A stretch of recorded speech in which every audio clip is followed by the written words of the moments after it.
আসসালামু আলাইকুম প্রিয় দর্শক, অন্য মঞ্চের আলাপ চাইতে আপনাদের সকলকে আমন্ত্রণ জানাচ্ছি। এই মুহূর্তে আপনাদের সামনে কথা বলতে চাই দোসর খুঁজতে বেসরকারি খাতের সর্বনাশ। কি সর্বনাশ? ব্যবসা বাণিজ্য ধ্বংস করে ফেলেছে ইউনূস সরকার। এই যে পরিবর্তিত বাংলাদেশ 2024-এর আগস্টের পরিবর্তনের পরে আওয়ামী ফ্যাসিবাদ, তথাকথিত ফ্যাসিবাদ ইউনূস সরকার এবং এই নয়া বন্দোবস্ত আওয়ামী লীগকে বলে ফ্যাসিবাদ বা ফ্যাসিজম। আসলে ফ্যাসিজমের সংজ্ঞা অনুযায়ী ফ্যাসিস্টকে সেটি যদি আপনি সংজ্ঞায় ফেলেন তাহলে ইউনূস বড় ফ্যাসিস্ট। আওয়ামী লীগকে আমরা ফ্যাসিস্ট হিসেবে দেখি না। ফ্যাসিবাদের যে সংজ্ঞা, ফ্যাসিবাদের যে কাঠামো, যে রূপ, সেটি আসলে দেখি না, কারণ ইউনূসের চাইতে আওয়ামী লীগ অনেক ভালো ছিল। এটি নিয়ে গতকাল বাংলাদেশের একটি জাতীয় দৈনিক বাংলাদেশ প্রতিদিন একটি স্টোরি করেছে।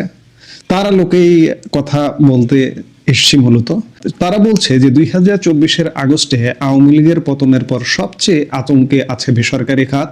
বড় শিল্প উদ্যোক্তা থেকে শুরু করে ক্ষুদ্র ব্যবসায়ী কেউ স্বস্তিতে নেই। শিল্প ব্যবসা বাণিজ্যে চলছে দোসর খোঁজার প্রতিযোগিতা। দোসর খুঁজতে গিয়ে বাদ নেই কোনো শিল্প মালিক কিংবা ব্যবসায়ী। বিগত সরকারের কারো সঙ্গে একটি ছবি থাকলেই হলো, তাকে ফ্যাসিস্টের দোসর বানিয়ে ফেলা হচ্ছে। লোম বাঁচতে যেমন কম্বল উজাড় হয়, তেমনি দোসর খুঁজতে গিয়ে বেসরকারি খাতকেই প্রতিপক্ষ বানিয়ে ফেলা হচ্ছে। মিথ্যা মামলা দিয়ে তাদের হয়রানি করা হচ্ছে। সুযোগ সন্ধানীরা চাঁদাবাজি করছে। কোনো তথ্য প্রমাণ ছাড়াই ব্যাংক অ্যাকাউন্ট জব্দ করা হচ্ছে। এর ফলে উদ্বেগ বাড়ছে শিল্পপতি ব্যবসায়ীদের মধ্যে। সামাজিক যোগাযোগ মাধ্যমে তাদের চরিত্র হননের নোংরা খেলা চলছে। ফলে পুরো বেসরকারি খাত আজ অসহায়। নতুন বিনিয়োগ নেই। এর সার্বিক প্রভাব পড়ছে দেশের অর্থনীতিতে। অথচ এ পরিস্থিতি সহজেই এড়ানো সম্ভব ছিল। সবকিছু রাজনৈতিক বিবেচনায় না দেখলে বাংলাদেশ আরো এগিয়ে যেতে পারত। বাংলাদেশই একমাত্র দেশ নয় যেখানে গণ অভ্যুত্থানের মাধ্যমে সরকার পরিবর্তন হয়েছে। নেপাল, শ্রীলঙ্কাতেও প্রায় একইভাবে সরকার বদল হয়েছে। থাইল্যান্ডে সরকার পরিবর্তন হচ্ছে হর হামেশাই। কিন্তু এসব দেশে সরকার বদলের পর দোসর খোঁজার খেলায় মেতে ওঠেনি। ব্যবসায়ী, শিল্পপতি, শিক্ষক, চিকিৎসক, ক্রীড়াবিদ, সংস্কৃতি কর্মীদের রাজনৈতিক বিভাজনের বাইরে রাখা হয়, কারণ তারা দেশকে এগিয়ে নেওয়ার শক্তি। তাদের কোনো রাজনৈতিক পরিচয় নেই। ব্যবসায়ীদের কথায় ধরা যাক, বাংলাদেশে ব্যবসা বাণিজ্য করতে গেলে সরকারের সঙ্গে সম্পর্ক রাখতেই হবে। এই দেশে একটি লাইসেন্স থেকে শুরু করে গ্যাসের লাইন পেতেও সরকারের কাছে ধর্ণা দিতে হয়। সরকারের সাহায্য ছাড়া বেসরকারি খাতে কিছু করা অসম্ভব। এই বাস্তবতা সবাই জানে যে গত 15 বছরে একটা কর্তৃত্ববাদী সরকার ক্ষমতায় ছিল, কিন্তু এর সাথে আমি যুক্ত করতে চাই ইউনূসের মতো এতটা কর্তৃত্ববাদী সরকার মোটেই ছিল না। বিগত আওয়ামী লীগ সরকারও বেসরকারি খাতের উপর প্রভাব বিস্তার করেছিল। এই সময় শিল্প বাঁচাতে, বিনিয়োগ সুরক্ষায় সরকারের সঙ্গে কম বেশি সবাইকেই সম্পর্ক রাখতে হয়েছে। মনে রাখতে হবে, একজন উদ্যোক্তা শুধু তার কথা চিন্তা করেন না, তিনি চিন্তা করেন তার হাজার হাজার শ্রমিক কর্মচারীর। তিনি চিন্তা করেন দেশের অর্থনীতির। এ কথা অস্বীকার করার উপায় নেই। বাংলাদেশের অর্থনীতির মূল চালিকা শক্তি হচ্ছে বেসরকারি খাত। কিন্তু 5 আগস্টের পর অনেক স্বনামধন্য ব্যবসায়ী ও শিল্প উদ্যোক্তাকে দোসর বানিয়ে অর্থনীতির 12টা বাজিয়ে দেওয়া হয়েছে। এরকম তৎপরতা দেশের জন্য খুবই ক্ষতিকারক। এই প্রবণতা আমরা 2007 সালে 1/11 সময়ও দেখেছি। তখনও সেনা সমর্থিত 1/11 সরকার প্রতিষ্ঠিত শিল্প উদ্যোক্তা এবং ব্যবসায়ীদের হয়রানি করেছিল, জোর জুলুম এবং অত্যাচার নির্যাতন করে ক্ষতিগ্রস্ত করেছিল ফখরুদ্দিন মঈনুদ্দিন সরকার। আমি এই কথাটার সাথেও যুক্ত করতে চাই, আজকে যেভাবে ক্ষতিগ্রস্ত হয়েছে 2007-8 সালের ফখরুদ্দিন মঈনুদ্দিন সরকার এতটা ক্ষতি করেনি। সবাই আশা করেছিল যে গণ অভ্যুত্থানের মাধ্যমে আসা অন্তর্বর্তী সরকার দেশে বিনিয়োগ বান্ধব পরিবেশ সৃষ্টি করবে। বিগত সরকারের আমলে লুটপাটে জড়িত ব্যাংক লুটেরা এবং অর্থ পাচারকারীদের বিরুদ্ধে কঠোর ব্যবস্থা গ্রহণ করবে। কিন্তু 17 মাসে এই সরকার লুটেরা, পাচারকারী আর প্রকৃত ব্যবসায়ীদের একই কাতারে দাঁড় করিয়েছে। অর্থ পাচারকারীদের বিরুদ্ধে কোনো কার্যকর পদক্ষেপ এখন পর্যন্ত দেখা যায়নি। আর্থিক খাতের যারা সর্বনাশ করেছে, রাতারাতি ব্যাংকের মালিক হয়ে যারা অর্থ লুট করে বিদেশে পাচার করেছে, তাদের বিরুদ্ধে ব্যবস্থা গ্রহণের চেয়ে সরকার প্রকৃত ব্যবসায়ীদের বিরুদ্ধে ব্যবস্থা নিতে বেশি আগ্রহী। ফলে একদিকে যেমন পাচার হওয়া 1 টাকাও ফেরত আসেনি, অন্যদিকে বেসরকারি খাত মুখ থুবড়ে পড়েছে। এই অবস্থায় নতুন করে বিনিয়োগ করার মতো পরিবেশ কিংবা সক্ষমতা কোনোটাই তাদের নেই। বিনিয়োগ করার কারণে সর্বশেষ 2024-25 অর্থ বছরে দেশের বেসরকারি খাতের বিনিয়োগ প্রবৃদ্ধি ঐতিহাসিকভাবে সর্বনিম্ন 0.1% নেমেছে। এমনকি কোভিড কালের চেয়েও এই সময়ে কম প্রবৃদ্ধি হয়েছে। বছর 5 আগে কোভিড মহামারী কালে লকডাউনের কারণে পুরো বিশ্ব একরকম থমকে গিয়েছিল। শিল্প কারখানা থেকে শুরু করে অফিস আদালত সবকিছুই বন্ধ ছিল সে সময়। বৈশ্বিক মহামারীর সে বছর বাংলাদেশের বেসরকারি খাতে বিনিয়োগ 0.2% মতো প্রবৃদ্ধি হয়েছিল। অন্যদিকে কোভিড কালে কর্মযোগ্য থেমে যাওয়ার মতো অস্বাভাবিক পরিস্থিতি না থাকলেও 2024-25 অর্থ বছর শেষে বেসরকারি খাতের বিনিয়োগ প্রবৃদ্ধি 0.1% নেমেছে।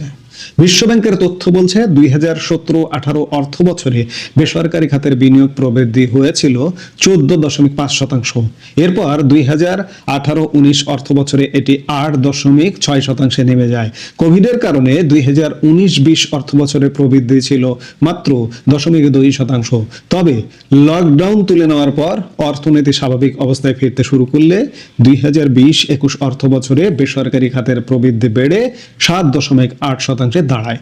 এর পরের 2021-22 অর্থ বছরে এটি আরো বেড়ে হয় 11.8%। অবশ্য 2022-23 অর্থ বছরে দেশের বেসরকারি খাতের বিনিয়োগ প্রবৃদ্ধিতে বড় ধস নামে। সে অর্থ বছরে প্রবৃদ্ধি হয়েছিল 2.9%। এরপরের 2023-24 অর্থ বছরে কিছুটা বেড়ে প্রবৃদ্ধি হয় 4.3%। সর্বশেষ 2024-25 অর্থ বছরে দেশের বেসরকারি খাতের বিনিয়োগে মাত্র 0.1% প্রবৃদ্ধি হয়েছে বলে প্রাক্কলন করেছে বিশ্বব্যাংক।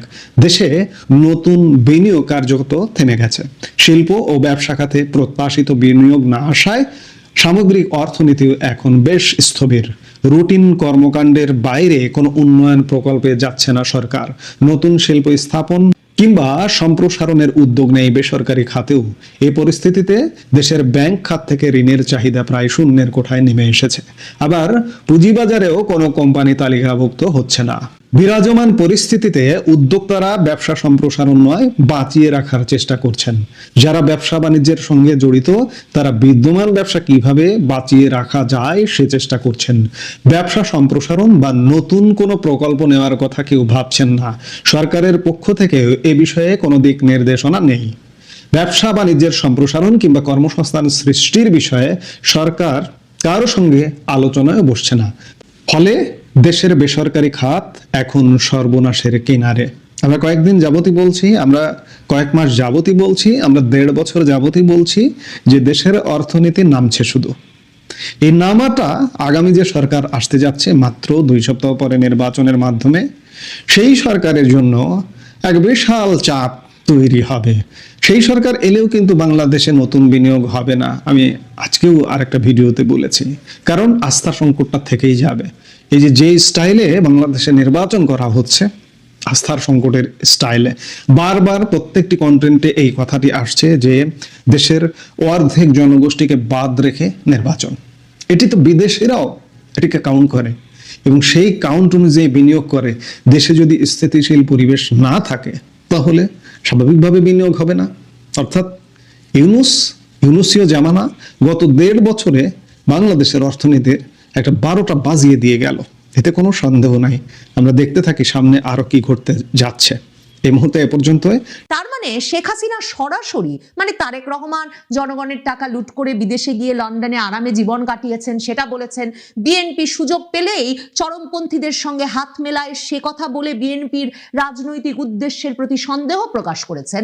কিন্তু শেখ হাসিনা আবার এই সাক্ষাৎকারে বিএনপির ওপরেই ভরসা করছেন যে যদি বিএনপি আগামী সরকারটা গঠন করতে পারে তাহলে বিএনপি যাতে আওয়ামী লীগের ওপর থেকে নিষেধাজ্ঞা তুলে নেয় এবং আওয়ামী লীগকে একটা রাজনৈতিক বিরোধী দল হিসেবে দায়িত্ব পালনের সুযোগ করে দেয়। সে কারণে শেখ হাসিনা শব্দটি লিখছেন I would urge them, আমি তাদের প্রতি আহ্বান জানাবো।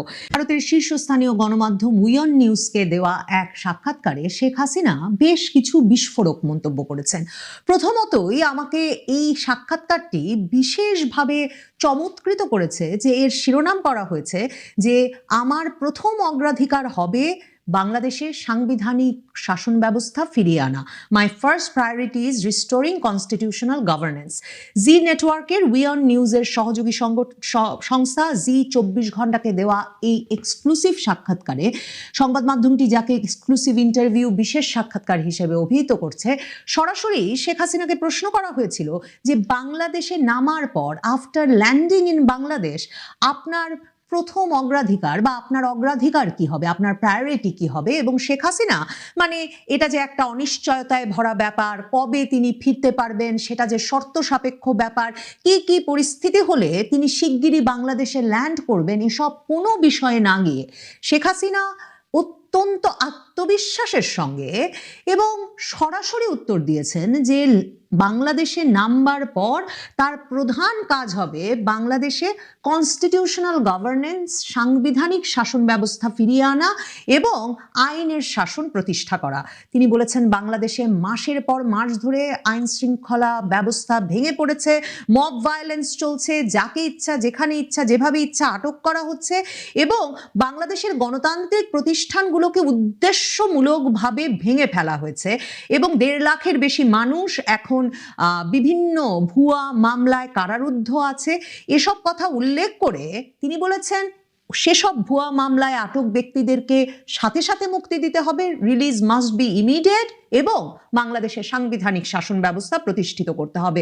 এরপর তিনি বলছেন যে এর বাইরে যা যা ইউনূস ধ্বংস করেছেন তা আবার পুনর্গঠন করতে হবে, কারণ বাংলাদেশের যে মানে দ্রুত বর্ধনশীল অর্থনীতি সেটা একরকম থমকে দাঁড়িয়েছে, বাংলাদেশে সকল রকম বিনিয়োগ বন্ধ হয়ে গেছে, নিয়োগের যে সুযোগ, চাকরির যে সুযোগ, এমপ্লয়মেন্ট অপরচুনিটিস সেটা থেমে গেছে, কৃষক শ্রমিক এদের কাজের সুযোগ থেমে গেছে, এসব আবারও নতুন করে গড়ে তুলতে হবে। এবং তিনি বলেছেন বাংলাদেশে এই মুহূর্তে মবের সন্ত্রাসীর মুখে কোনো আইনের শাসন নাই এবং বাংলাদেশের সকল ব্যাকগ্রাউন্ডের মানুষ, সব ধরনের মানুষের মধ্যে যে ধরনের একটা ভয় এক্সট্রিমিস্ট ফোর্সকে, চরমপন্থী গোষ্ঠীকে ইউনূস ক্ষমতায়িত করার ফলে যেসব সন্ত্রাসী গোষ্ঠী যাদেরকে কোনো রকম শাস্তির মুখোমুখি করা ছাড়া ক্ষমতায়িত করা হয়েছে তাদের কাছ থেকে বাংলাদেশকে ফেরত নিতে হবে এবং বাংলাদেশে এমন একটা সরকার প্রতিষ্ঠা করতে হবে যে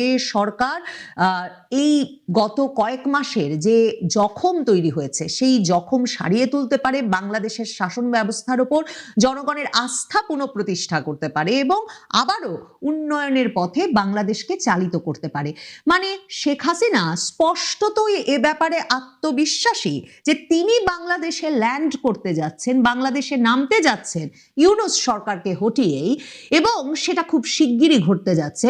মানে খুব যখন যাব তখন কি করব এর কোনো সুর আমি এ সাক্ষাৎকারে খুঁজে পাইনি, বরং শেখ হাসিনা এই উত্তর শেষ করেছেন এই লাইনটি দিয়ে যে the Awami League is prepared to serve. Awami League সম্পূর্ণ প্রস্তুত বাংলাদেশের জনগণকে সেবা করবার জন্য, সেটা সরকারি দলে থেকেও হতে পারে, বিরোধী দলেও থেকে হতে পারে, কিন্তু আমরা যদি নিষিদ্ধ থাকি, আমরা যদি ক্রমাগতভাবে পারসিকিউটেড হই, নির্যাতন হামলা মামলার শিকার হই, তাহলে সেটা সম্ভব হবে না।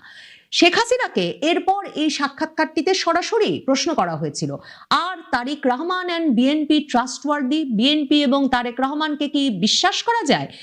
শেখ হাসিনা তার উত্তরে বলছেন যে বিএনপি আর আওয়ামী লীগের একটা দীর্ঘ ইতিহাস আছে সংসদে পরস্পরের বিরোধী দল হিসেবে এবং তিনি বলছেন যখন আমরা সরকারে ছিলাম তারা বিরোধী দলে ছিল, আবার যখন তারা সরকারি দলে ছিল আমরা বিরোধী দলে ছিলাম, এভাবেই গণতন্ত্র কাজ করে এবং একটা হেলদি অপোজিশন স্ট্রেংথেন্স গভর্নেন্স, যে কোনো সরকারকে আসলে একটা শক্তিশালী বিরোধী দল আরো শক্তিশালী করে তোলে।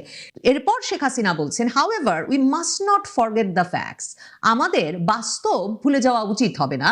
তিনি বলছেন তারেক রহমান 17 বছর লন্ডনে একটা কমফোর্টেবল এক্সাইলে ছিলেন, একটা আরামদায়ক নির্বাসিত জীবন জীবন কাটিয়েছেন, বাংলাদেশের জনগণের টাকা ব্যাপক পরিমাণ লুটপাট করার জন্য দোষী সাব্যস্ত হওয়ার পর এরপর শেখ হাসিনা বলছেন leadership requires accountability and presence, নেতৃত্বের জবাবদিহিতা এবং উপস্থিতির প্রয়োজন হয়। এমন নয় যে শুধুমাত্র বাইরে থেকে নির্দেশনা দিয়ে আর যখন পরিস্থিতি অনুকূলে তখন হঠাৎ করে ঢুকে পড়ে নেতৃত্ব প্রতিষ্ঠা করা যায়, সেটা তিনি বলেছেন। এবং তিনি বলেছেন যে এসবের বাইরে তাকে যেটা সবচেয়ে বেশি উদ্বিগ্ন করে, শেখ হাসিনা বলছেন যে বিএনপি's consistent willingness to align with extremist elements। তিনি বলছেন যখনই সুবিধা, যখনই বিএনপির স্বল্পমেয়াদী কোনো স্বার্থ উদ্ধার হয়, তখনই যে বিএনপি চরমপন্থী গোষ্ঠীগুলোর সঙ্গে এক রকমের ঘেঁষে পড়ে, সেটা তাকে সবচেয়ে বেশি উদ্বিগ্ন করে। এবং শেখ হাসিনা বলছেন যে তারা এরই মধ্যে এটা দেখছেন যে বিএনপির কর্মীরা ভোটারদের দরজায় দরজায় যাচ্ছে এবং ভোটারদের দরজায় দরজায় গিয়ে সহিংসতার হুমকি দিয়ে ধ্বংস করার, মানে ডিস্ট্রাকশন চালানোর, বিভিন্ন ধ্বংসযজ্ঞ চালানোর হুমকি দিয়ে ভোটারদেরকে ভোট দিতে আসার জন্য হুমকি দিচ্ছে। শেখ হাসিনা বলছেন এটা তো গণতন্ত্র নয়, এটা চাপ প্রয়োগ, এটা কোয়ারশন। তবে এই জায়গাটায় এসে শেখ হাসিনার সাক্ষাৎকারটি বিস্ফোরক হয়ে ওঠে যখন এই প্রশ্নের উত্তরে শেখ হাসিনা বললেন যে if the BNP forms the next government, BNP যদি এর পরের সরকারটি গঠন করে তাহলে আমি তাদের প্রতি আহ্বান জানাবো যাতে তারা সম্পূর্ণত সংসদীয় গণতন্ত্র পুনরুদ্ধার করে, রিস্টোর করে, এবং সেই কাজ করতে তারা যাতে আওয়ামী লীগের ওপর যে নিষেধাজ্ঞা আছে সেটা তুলে নেয়, যাতে আমরা একটা বৈধ বিরোধী দল হিসেবে জনগণের সেবা করতে পারি, আমরা একটা বৈধ বিরোধী দলের ভূমিকা পালন করতে পারি। তার মানে শেখ হাসিনা সরাসরি, মানে তারেক রহমান জনগণের টাকা লুট করে বিদেশে গিয়ে লন্ডনে আরামে জীবন কাটিয়েছেন সেটা বলেছেন, বিএনপি সুযোগ পেলেই চরমপন্থীদের সঙ্গে হাত মেলায় সে কথা বলে বিএনপির রাজনৈতিক উদ্দেশ্যের প্রতি সন্দেহ প্রকাশ করেছেন।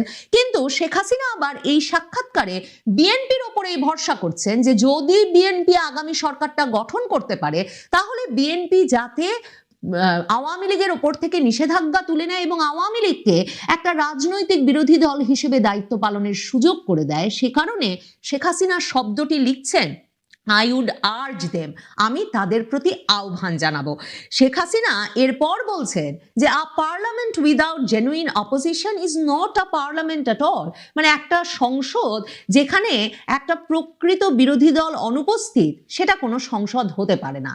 শেখ হাসিনাকে এরপর জিজ্ঞেস করেছিল ভারতীয় এই সংবাদ মাধ্যমটি যে এই যে ভারতের পররাষ্ট্রমন্ত্রী এস জয়শঙ্কর খালেদা জিয়ার শেষকৃত্য অনুষ্ঠানে গেলেন, তা তিনি বিএনপি আর ভারতের সম্পর্কটাকে কিভাবে দেখছেন। শেখ হাসিনা বলেছেন যে এটা তো একেবারেই একটা কূটনৈতিক ভদ্রতার ব্যাপার, কারণ সে খালেদা জিয়া বাংলাদেশের সাবেক সরকার প্রধান এবং খালেদা জিয়ার যে রাজনৈতিক অবদান সেটা তো অনস্বীকার্য। শেখ হাসিনা বলছেন this is undeniable and her contributions to the nation were significant, তার জাতির প্রতি যে অবদান সেটা তো খুবই তাৎপর্যপূর্ণ। এবং শেখ হাসিনা বলছেন যে তিনি নিজেও খালেদা জিয়ার পরিবার এবং যারা খালেদা জিয়ার মৃত্যুতে শোকগ্রস্ত তাদের প্রতি সমবেদনা জ্ঞাপন করেছেন। কিন্তু শেখ হাসিনা মনে করাচ্ছেন ইন্ডিয়ার ফান্ডামেন্টাল ইন্টারেস্ট রিমেইন আনচেঞ্জড। এটাও এই সাক্ষাৎকারটিকে অত্যন্ত তাৎপর্যপূর্ণ করে তোলে। মানে এস জয়শঙ্কর গিয়ে তারেক রহমানের সঙ্গে হাত মেলানোর পর বা প্রধানমন্ত্রী মোদী খালেদা জিয়ার বাংলাদেশ ভারত সম্পর্ক উন্নয়নে যে অবদান তা নিয়ে এক উচ্ছ্বসিত শোকবার্তার পর কিভাবে শেখ হাসিনা ভারতের সঙ্গে বিএনপির এই ঘনিষ্ঠতাকে দেখছেন সে প্রশ্নের উত্তর কিন্তু এর আগে জানা হয়নি। শেখ হাসিনা বলছেন, খুবই আত্মবিশ্বাসের সঙ্গে বলছেন যে ভারতের বাংলাদেশ বিষয়ে যে একেবারে মৌলিক যে ইন্টারেস্ট, যে আগ্রহ, সেই জায়গাটা তাদের একেবারে অপরিবর্তিত আছে। India wants a reliable partner in Bangladesh, Bharat বাংলাদেশে একটা নির্ভরযোগ্য অংশীদার চায়, যেই নির্ভরযোগ্য অংশীদার নির্ভরযোগ্য সরকারটি বাংলাদেশে স্থিতিশীলতা রক্ষা করতে পারবে, বাংলাদেশের সংখ্যালঘুদেরকে সুরক্ষা দিতে পারবে এবং তাদের দেওয়া প্রতিশ্রুতি রক্ষা করতে পারবে, যা কিনা আঞ্চলিক যে কোঅপারেশন, আঞ্চলিক যে সহযোগিতা তাকে সবসময় সমুন্নত রাখবে। শেখ হাসিনা বলছেন যে এই যে বর্তমান পরিস্থিতিতে চরমপন্থী মব বাংলাদেশের ধর্মীয় সংখ্যালঘুদেরকে একরকমের মানে আতঙ্কিত করে রেখেছে, সাংবাদিকদেরকে হুমকি দিচ্ছে, বাংলাদেশের কূটনৈতিক এলাকাগুলোতে হামলা করার এক কর্মসূচি দিচ্ছে বা হুমকি দিচ্ছে, এগুলো কোনো দেশের স্বার্থের জন্যই ভালো নয়।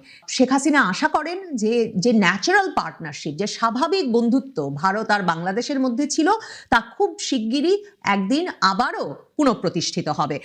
শেখ হাসিনাকে এই সাক্ষাৎকারে এরপর যেটা নিয়ে অনেক আলোচনা চলছে এই সময়ে, তা নিয়েও জিজ্ঞেস করা হয়েছিল যে এই তার দলের ভবিষ্যৎ হিসেবে তিনি কি দেখেন, দলের নেতৃত্বে পরিবর্তন আসছে কিনা, নতুন প্রজন্ম আসছে কিনা।